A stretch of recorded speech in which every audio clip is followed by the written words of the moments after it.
Hi guys, and welcome back to my channel. If you are new, welcome. My name is Hannah, and in today's video we are doing some fun fall DIYs. So if this is something you are interested in watching, just keep on watching. And if you aren't already following me on Instagram, I would love to have you over at Hannah Naylor. Without further ado, let's get into this video. So I'm not one that does DIYs here on my channel. I absolutely love watching them, and I admire those that have the time and the energy to do some. But as I was kind of getting to the fall spirit, I was helping my sister with some DIYs for an upcoming event for her, and it kind of sparked this interest and this idea of putting together a very short video on some fun fall DIYs. So within this video, like I said, it's gonna be very short, very simple, and I'm just gonna kind of walk you guys through some of these fun and simple DIYs to do for the fall season. So without further ado, let's get into this video. The first fall DIY we are going to be working on is we are going to be making some homemade dried orange slices. This is such a simple and fun DIY for the season. So to get started, go ahead and preheat your oven to 225.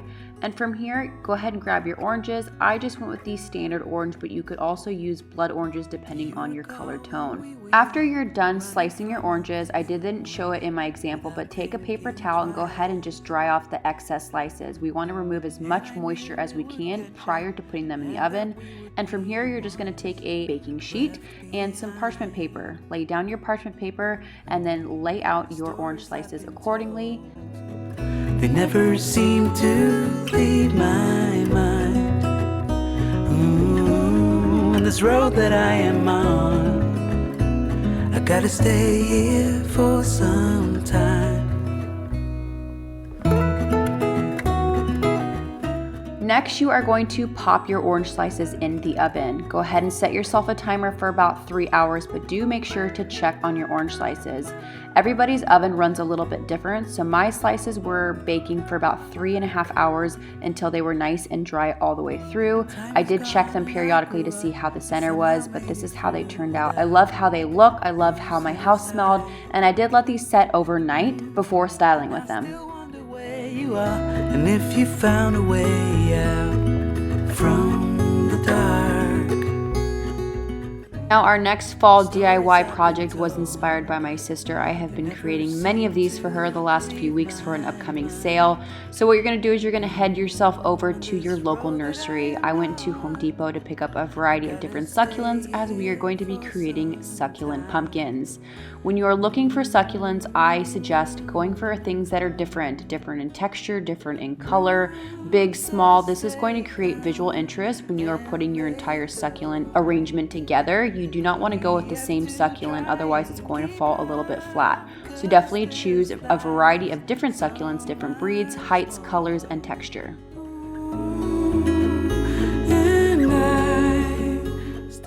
The next step after selecting your succulents, you're going to give your pumpkin a soap and water bath. You also are going to want to do a bleach bath, as this is going to help with longevity purposes. Make sure to dry your pumpkin down very well prior to the next step. I definitely suggest using a heirloom or a Cinderella pumpkin, as they lay a little bit more shallow than our traditional jack-o'-lantern pumpkins. Next, you're going to pick up moss of your choice as well as some tacky glue. I got all of my products from Hobby Lobby. Next, you're going to lay down your tacky glue, kind of going with the natural divots of the pumpkin, as well as you want to get the stem. Now, if you want, you can remove that stem. I left mine. I just made sure to really glue that stem, so when I did lay the moss down, it was going to adhere to the pumpkin. Next, you're just going to lay that moss all the way around where the glue is laid. Make sure you can go back and glue down areas that maybe you're lifting. And then once you have all of your moss laid down, I would just recommend letting it sit for about an hour. That way your moss and your glue are dried.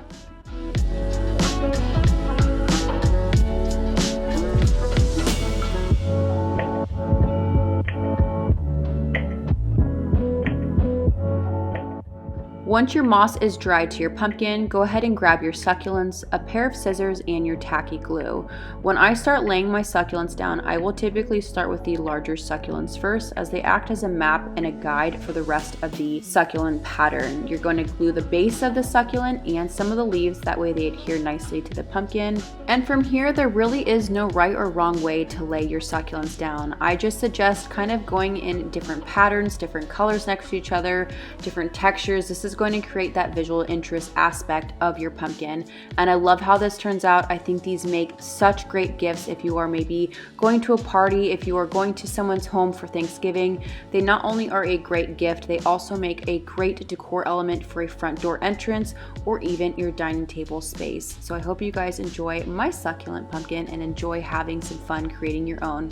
And I also want to give a huge shout out to my sister for this inspiration. This was something that she does every single year, and I had a lot of fun creating them for her sale, and I just thought it would be such a fun idea to just bring it to my channel. So I hope you guys enjoy, and again, have fun creating your own.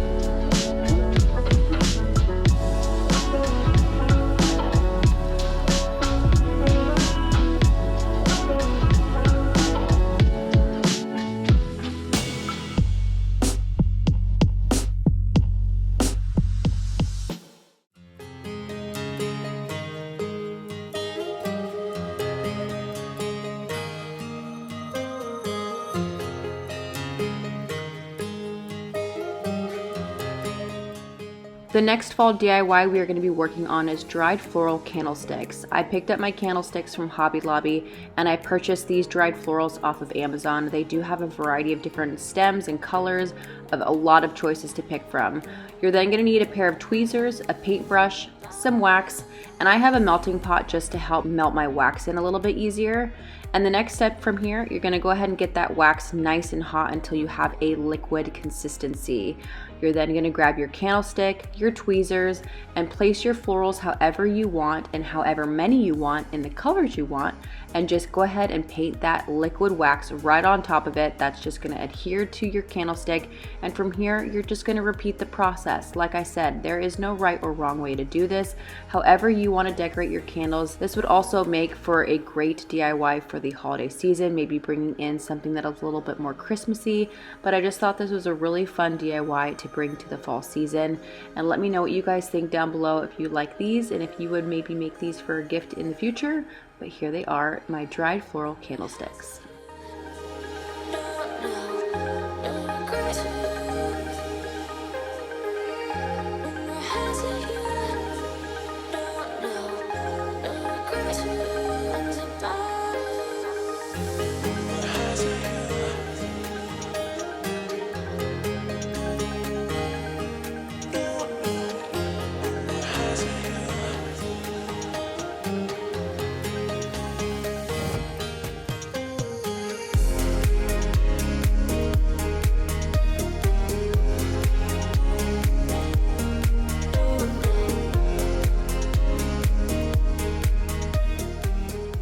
Alright guys, and that is it for today's video. I hope you enjoyed this fall DIY with me. Again, like I said, I never do these types of videos, but I was really feeling inspired to bring something a little bit different here to my channel, so I hope you guys enjoyed.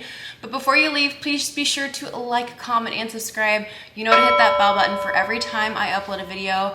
And until next time, I love you guys so much. Thank you so much for being here, and we'll see you then. Peace.